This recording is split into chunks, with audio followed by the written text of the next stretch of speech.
What's going on, everybody? RJ Ochoa here from SB Nation's bloggingtheboys.com. Hope all is well wherever you are. I hope you're happy, safe, healthy, and I trust that, like me, you think football is stupid. You are mad at whoever in your life put this curse upon you, whoever directed you in the direction of the Dallas Cowboys, whoever helped you fall in love with this team when you were maybe a young person, maybe an older person, maybe you came to football later in your life. But at some point, somebody served as the gateway for you and I to this horrible life, this horrible existence, following this team that is so bad. This Dallas Cowboys team is now no longer just bad. This Dallas Cowboys team is boring. They are unwatchable. They are not fun. But thankfully, I consider myself to be fun, and hopefully myself to I consider myself to hopefully be watchable if I could get my words in the proper order.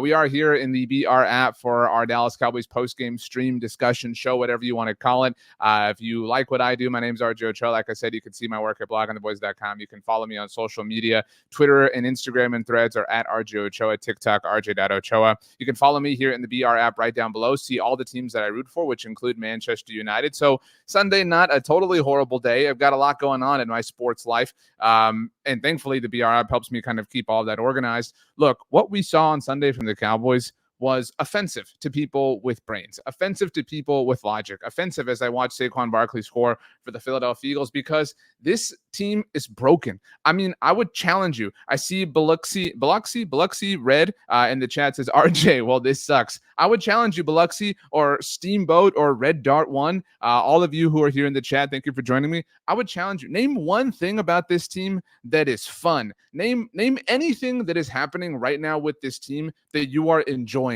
Name something that you can hang your hat on. Name something that you are proud of as a Dallas Cowboys fan, because everything that's going on right now is just depressing. It is oppressive. It is heavy. It is gross. It is like running in sand. I mean, it is so obnoxious watching this team try to play football. And now they have reached the point of desperation, and not even in a comical way. You look at the Carolina Panthers just won a football game. The Carolina Panthers just won a football game, and good for Bryce Young, by the way. Happy for him. There are literally nothing but 31 other teams in the NFL who manage to look functional on a continuous basis where the Dallas Cowboys cannot. The Cowboys scored 21 points in this game, and there will be inevitably, because the Cowboys have so many fans, some homers who act like it was close and they only lost by 6. This game was never close. This was never a game. This was merely a transactional thing. This was merely an afternoon where everybody had to go live their lives at Mercedes-Benz Stadium and watch the Atlanta Falcons score more points than the Dallas Cowboys. And the Falcons aren't even that good.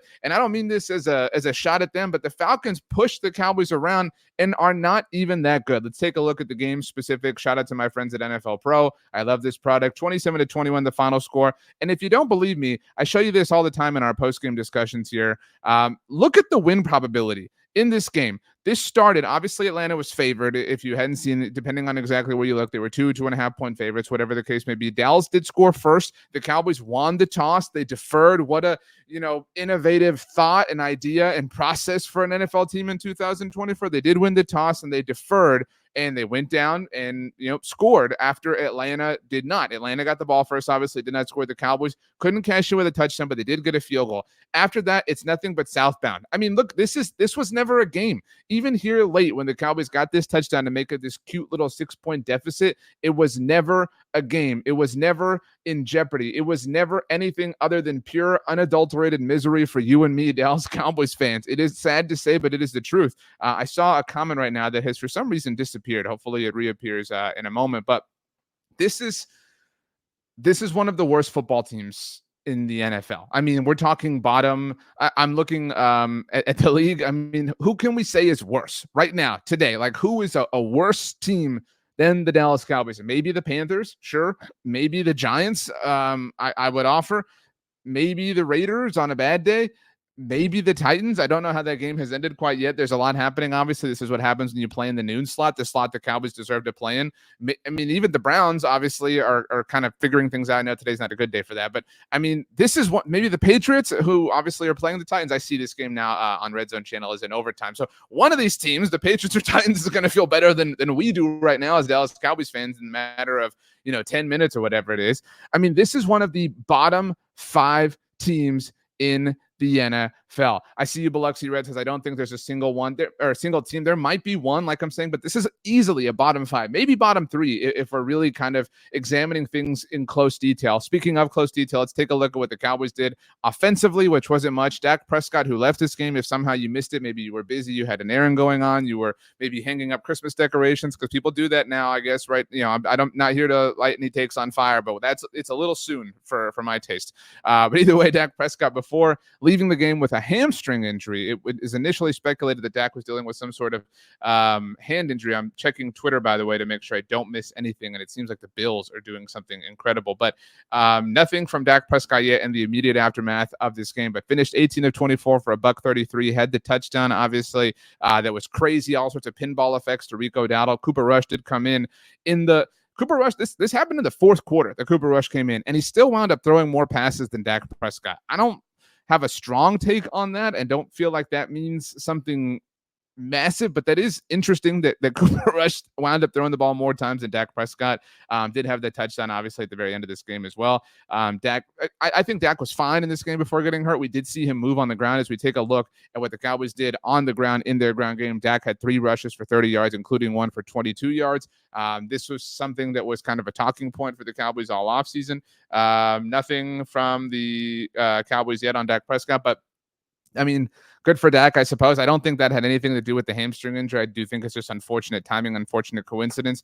If you somehow missed it, the conversation du jour surrounding the Dallas Cowboys all weekend was that Zeke Elliott was going to be inactive for this game, which he obviously was, that he wasn't going to be traveling with the team to Atlanta, which he obviously didn't, that this was apparently, allegedly, for some sort of disciplinary reasons. If you missed it, for whatever it's worth, NFL Network's Ian Rappaport said on Sunday that this was only expected to be a 1-week thing. So it does seem like Zeke, at least according to that report, will be back next week when the Cowboys host the Philadelphia Eagles. But Rico Dowdle, I don't know how you can feel like anybody should absorb carries from him. Dalvin Cook, for all of you people out there who thought, man, he's the answer, 2 carries for 8 yards, but Rico Dowdle, 12 carries, 75 yards, and had that amazing touchdown catch. Granted, he did obviously bobble it on the way. Hunter Lipke, because Mike McCarthy can't help himself, had 1 carry for 5 yards. If we go to the receivers, the pass catchers, I should say, for the Cowboys, Jake Ferguson, 10 targets, 7 catches, 71 yards. CeeDee Lamb, 12 more targets, 8 catches, 47 yards. Appears to have a shoulder issue. We'll see what's happening, obviously, once the Cowboys speak to people following the game. Kevontae Turpin and Jalen Brooks remain a part of the Cowboys passing game because that's what they want for whatever reason. But here we go. Jerry Jones says, let's get this off the screen so that we can have a chat now, you and I, one-on-one. Mike Leslie, Trayvon Diggs' friend, tweeting out, Jerry Jones says the hand issue for Dak Prescott is not an issue, but says he doesn't have any update yet on his hamstring. He says there's no way for them to know yet without a chance to get it looked at. So the hand issue that did appear to be what was the problem for Dak Prescott initially before he was ruled out with the hamstring issue isn't a problem. But this hamstring, I mean, we've all seen hamstrings play a role in the NFL or NBA or whatever the case may be. So you do have to wonder, especially for a Cowboys team that now, I mean, look, the game is the game, right? But I don't think that any of us needed to know that I don't think any of us needed this game to know that this team is cooked, right? I see you, Biloxi Red says, should we really start looking at trading away some guys to get more picks? I see you, Cowboys Cook 76 says, Cooper looked good, but the receivers didn't catch anything. Definitely would try to trade Turpin. We agree, all of us. These are hard conversations to have, and these conversations generally lead to arguments, and I don't want that to be the case here, but we agree that this is one of the worst teams in the NFL. We agree that this team is not going to the playoffs. We agree that even if they somehow pulled off the playoffs, that it would be kind of a huge waste of time, right? I hate that that's true, but if we're putting our cards on the table, that's kind of the truth. That's kind of the situation here.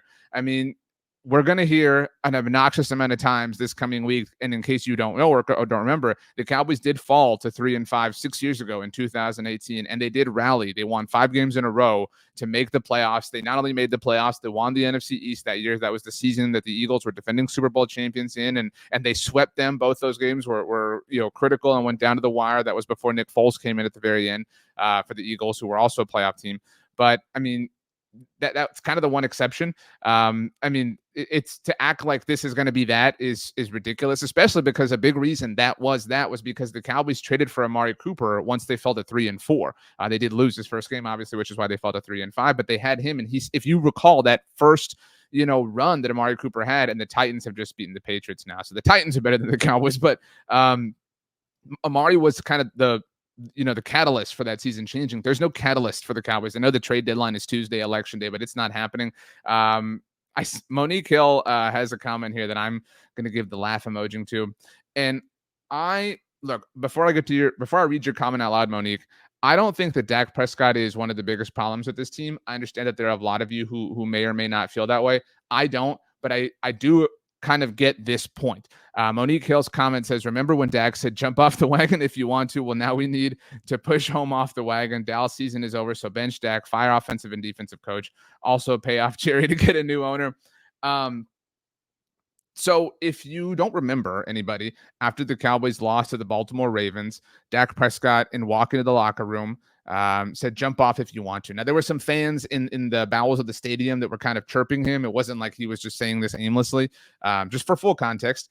But the premise of the message was, hey, if you want to give up on us, we'll be fine or whatever. Well, I mean, all due respect.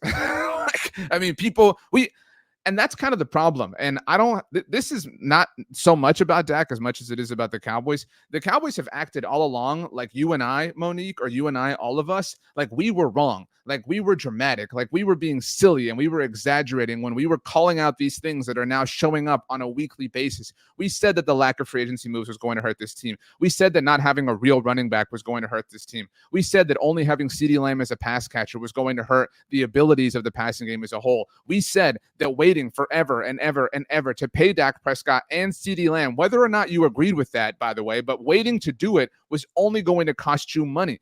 We said all of these things, and no disrespect to Monique, to me, or to anybody who was in agreement with these things, but we are not geniuses. Yet we can understand this. We can understand these basic, fundamental, kind of processes and realities, and the Dallas Cowboys cannot. And more than anything, they refused to be willing to the open idea that they could be wrong.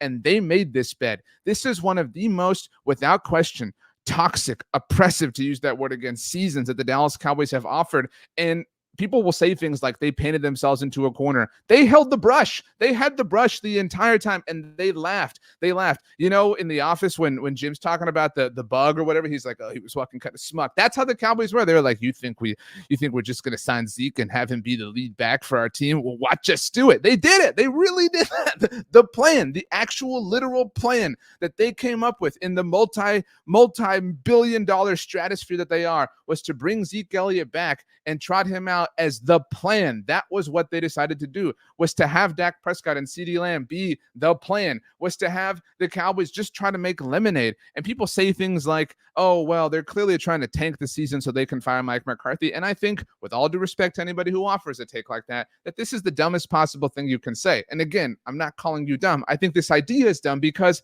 they can fire him anytime they want. They could have fired him at the end of last season. They don't need permission. They don't need public backing to fire Mike McCarthy or to move on from Mike McCarthy. They didn't need to tank the season so that they could, get some sort of approval to get rid of Mike McCarthy. If they really wanted to get rid of Mike McCarthy, they could have gotten rid of Mike McCarthy after they got the doors blown off of them by the Green Bay Packers in the wild card round. No, ultimately, you can only come back to one reality, one kernel of truth relative to who the Dallas Cowboys are as a football team, as a brand, as an organization, as a company, as a whatever you want to call them. And it's that they really don't care, is that everything is going to be fine and they're just living this thing out. Every day is a new day and they're just going to go forward with the processes that they have to. And I think a good example of that, and I've been kind of talking about this as of late, people love to say things like, oh, this team, why they don't do free agency? It's because they love to build in the draft. First of all, I would offer that their draft isn't exactly helping them right now. So kind of beating your chest that this is something you're good at is kind of a weird flex right now, bro. But that being said,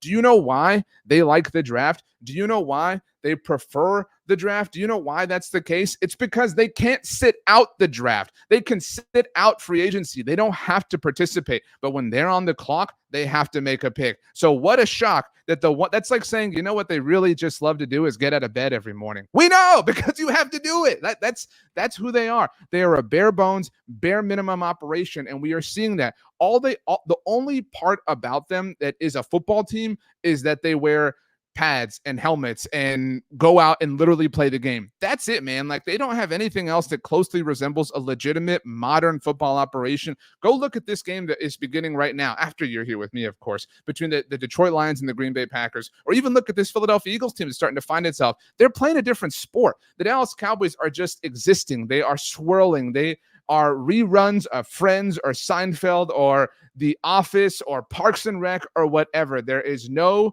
new sequence. There is no new plot. It is just the same old hits, hoping that we're going to laugh at the cold open this time the exact same way that we did the very first time we saw it, and the 10th and the 11th and the 12th, because it truly was that funny. Ray Mendez says, and they get paid. Dallasite for life says, we need to replace the right side of the offensive line. I mean, look, it is... I mean, again, what doesn't need replacing, right? Like, obviously Dak and CD and Micah are like the core fundamental things, but like, of the things that you can, like, if we acknowledge and we accept that there are some things that are not getting replaced, right? You put Dak and CD and Micah in that box, but of all the actual malleable, interchangeable parts, what wouldn't you change? I mean, of all the things that you could change right now, which one are you like, that's good, I'll leave that there? No, man, this is horrible. I mean, look, they are very, very extraordinarily fortunate to be 3-5 right now. They were extraordinarily fortunate in the first half of this game. I tweeted this out. Follow me on Twitter at RJ Ochoa. I tweeted out at halftime that it felt like they really kind of, tried with all their might on offense, and that they got kind of lucky, right? Because they had that Rico Dowdle play where Dak Prescott was running around and scrambling and almost tripped, and then there was the bobble and the catch and the crazy whatever. It felt like everything that could have gone right for them and then some did on offense in the first half. They had 10 points. I mean, with all these, with as much the biggest draw from the well that you could get in the first half on offense yielded 10 points. This is how bad they are. They are so bad. They are dysfunctional. They are boring. There is nothing about them that is fun or interesting or competitive or whatever. The only new things that happen are the quotes on a week-to-week basis. Who's saying this? Who's saying that? Who is mad? Who's not mad? Who's showing up? Who's injured? Who's whatever? We're stuck in the worst kind of simulation, man. We are truly, and I've made this analogy before, we are Drew Barrymore in 51st States. Sometimes we paint the garage. Sometimes we bake the cake. We always watch The Sixth Sense. And now, someday, Adam Sandler will show up to save us. Dallasite for life says, time to get brown bags out for the home games. I mean, look, it is, by the way, here's a tweet from Calvin Watkins of the Dallas Morning News. Says, Jerry Jones talked to the media after a road game for the first time this year. He said he gave an emotional chat to the team. What does that mean? I mean, I promise I'm not trying to, whatever, but like, what does that mean? What is a chat gonna do right now? What do you say? Like, hey, let's be better. Hey, let's try. Hey, let's rally. What? Like, dude, you're not fighting a fair fight. And you know why? Because your team is not as good. This Atlanta Falcons team, again, all due respect, is not that great. But they find a way because you're that bad. I would not be shocked. Obviously, the 49ers are on bye this week, but I would not be shocked if next week when the 49ers come back, if they look somewhat mortal, if they look somewhat bad, and people are going to invariably and inevitably be like, what happened? The last time we saw the 49ers, they looked awesome. I mean, what happened over the bye? What happened was they played the Cowboys, and the Cowboys stink. The Cowboys are the boost you need. They are the NOS. They are in Mario Kart when you get or in Super Smash Brothers when you get the star that makes you invincible. That is what the Cowboys are. They make you feel taller and better and faster and stronger than you really are. And in some cases, some teams actually are that strong and big and fast and everything, like maybe the Baltimore Ravens. But in other cases, they're the New Orleans Saints. The New Orleans Saints looked unstoppable when they played the Dallas Cowboys 2 months ago. And do you know what? Today, they lost their 7th, shout out Monica Geller, game in a row since blowing the doors off of the Dallas Cowboys. And they lost to the Panthers. I mean, think about that for a second. This Cowboys team made that Saints team look untouchable. People were offering things like, oh, New Orleans is going to win the Super Bowl and the Superdome. It's going to be amazing, blah, blah, blah. They are literally winless since then. And you know what? They have one fewer win than the Dallas Cowboys do. It is that bad, people. This is the perfect time to panic. We've got no food. We've got no water. Our pets' heads are falling off. This is truly the bad place, as Kristen Bell said. Astro Joe Garcia in the chat says just a symptom again. What GM owner even talks to the press after a game? Pavlo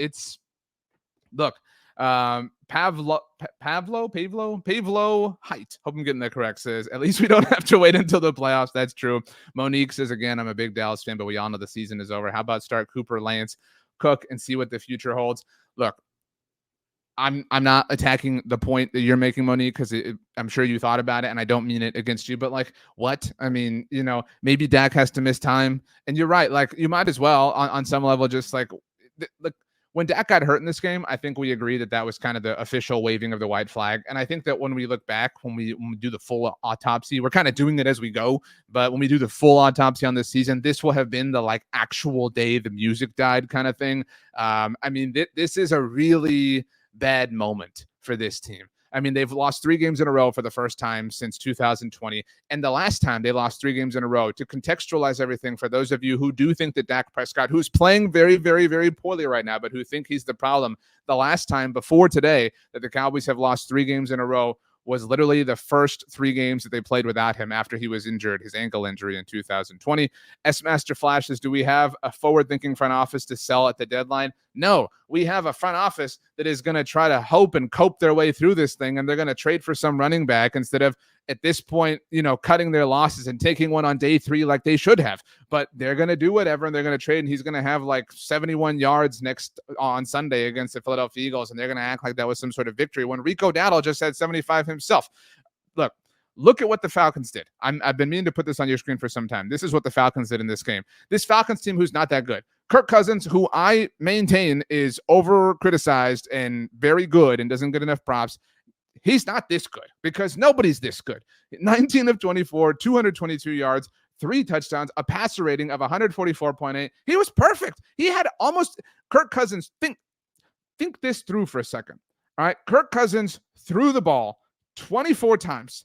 24 times. To go over here, Dak Prescott threw the ball 24 times. Now, look, the Atlanta's so bad that Dak Prescott, and again, Dak's playing very poorly, had a completion percentage of 75%. But some of that's on Dak, right? Like some of it's on Kirk. We looked at Cooper Rush, who threw the ball 25 times, only a completion percentage of 52. Kirk Cousins threw the ball 24 times and damn near had a completion percentage of 80, 79.2%. It's absurd. Drake London was hurt right away, and the Falcons passing game did not skip a beat because this Cowboys defense is bad. And you know why this Cowboys defense is bad? Because the front office hired their buddy when they were looking for a new defensive coordinator. And then when everybody freaked out about it, they said, well, we're also going to interview Rex Ryan and Ron Rivera. And everybody was like, please, God, please hire Mike Zimmer because those are horrible options. What? I mean, again, retrace the steps of how we got here. And I don't mean to be that guy, but I said at the time that hiring Mike Zimmer was a horrible decision because he hadn't been in the NFL in several years. And that's not to say that things like that can't work out because we have seen them work out, right? But what did Mike Zimmer have that at the time the Cowboys had to go out and pursue? It was a lazy lateral move at best that they absolutely did not think through. They just said, you know what? Calls him. I mean, we already have his number. We don't have to ask anybody for his number. Hopefully, he's still got the same email address. His information's in HR. We'll be fine. I mean, it is unreal that what a shock that this isn't working out.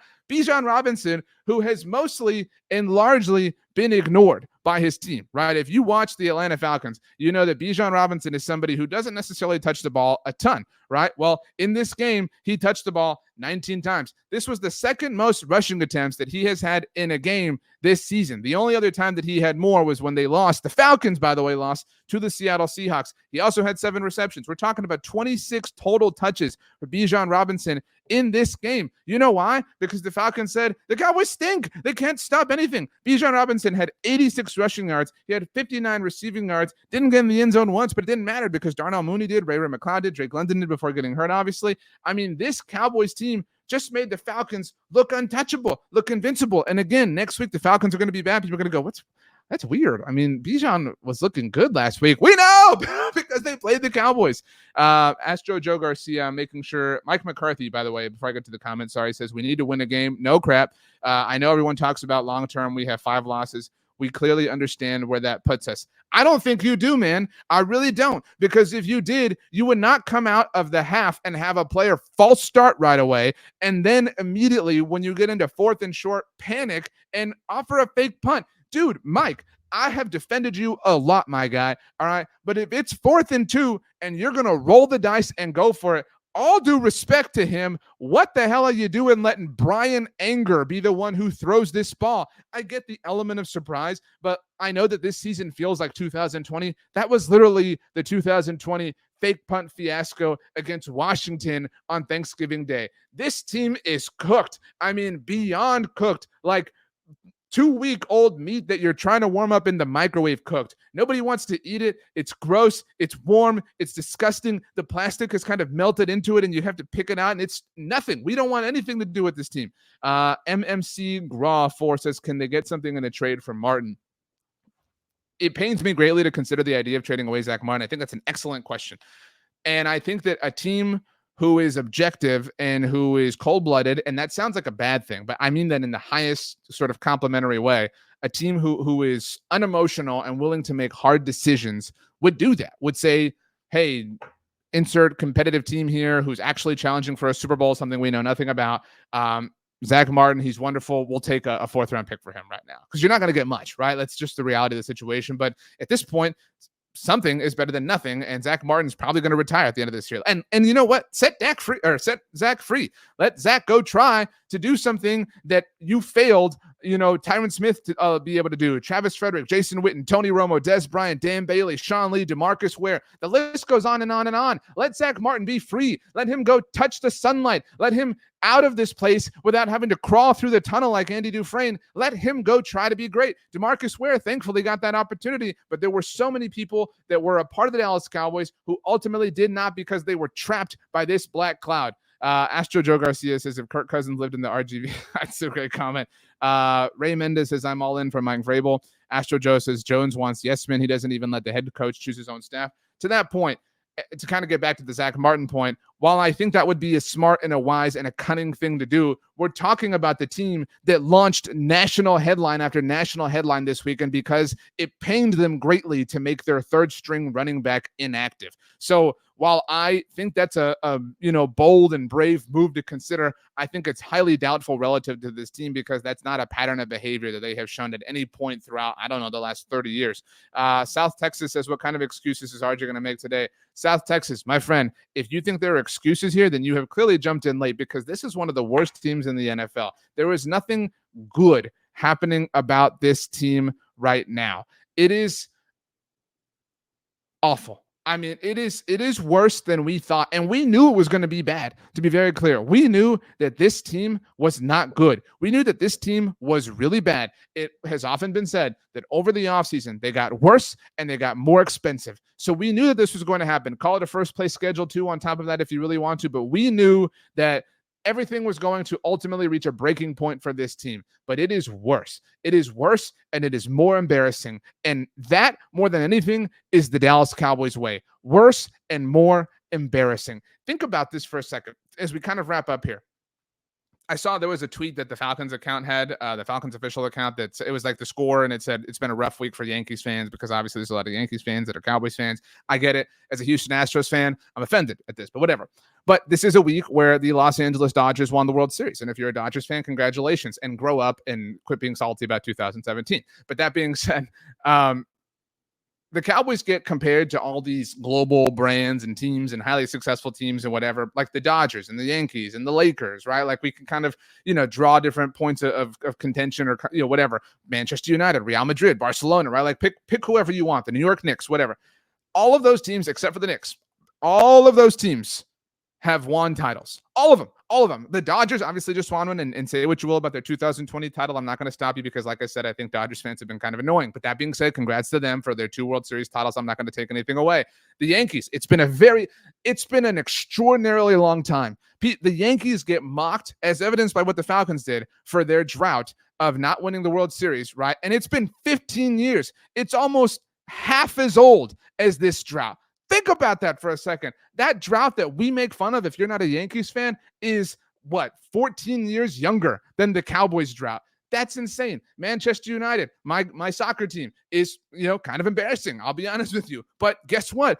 2013, Real Madrid, certainly not a team that's anywhere near this kind of discussion. Barcelona, certainly not a team that's anywhere near this kind of discussion. The only global brand, whatever, market size, whatever you want to talk about, that is worse off, more embarrassing than the Dallas Cowboys is the New York Knicks. So thank God, Dallas Cowboys, you're not last, because the Knicks are definitely saving you in that sense. But this is not a team, the Cowboys, that belong even in those discussions with the Dodgers or the Yankees or the Lakers, obviously, who had the 2020 title, but also had several way after the Cowboys' last Super Bowl championship. It is unbelievable. I mean, truly unbelievable. Here's a quote from Calvin Watkins, the Dallas Morning News, tweeting out, Jerry Jones said the team has some things cooking in terms of trade, but it takes two to tango. Dude, the tango is way too complicated of a dance for you right now. Right now, you just need something simple. We got to give you like the Cupid shuffle. All right. We got to give you like the electric slide. You need a dance where the song tells you what to do. The tango is way too complicated for you. And the Cowboys, that's their problem, is the Cowboys think that they're Lieutenant Colonel Frank Slade and they can tango blind. They think that that's who they are when they can barely walk at this point in time. So take a slice, take the whole humble pie. We know how much you love your coveted pie, and have a look in the mirror and recognize that this whole thing, and I don't mean that in an exaggerated sense, is quite literally your fault. So take a moment, realize that, let it set in. We can have a grown-up conversation about it once you have, and we can hopefully figure out how to move forward. But that moving forward is not going to happen here in 2024. This season is over for the Dallas Cowboys. And everything from here on out, just like just about every single fourth quarter they have played so far this season, is just a process. It's just a ceremony. It's only happening because it's part of the rules. There are 9 more games left for the Dallas Cowboys, which means there are 36 more quarters for them to embarrass us. And I can promise you, they will find a way, and they will find a way that is way more embarrassing than you and I even think is possible. My name is RJ Ochoa. You can follow me on social media, Twitter, Instagram, and Threads at RJ Ochoa. TikTok, RJ.Ochoa. You can also follow me here in the BR app right down below. Make sure to check out bloggingtheboys.com for the latest and greatest in the world of Dallas Cowboys news, discussion, and analysis. This team is bad, but you are not. Whoever you are, I love you. I hope you have a wonderful day. I hope you have a wonderful time. Thank you so much for giving me some of that time, and have a great rest of your weekend. Enjoy the hour that you got, and we'll see you next time.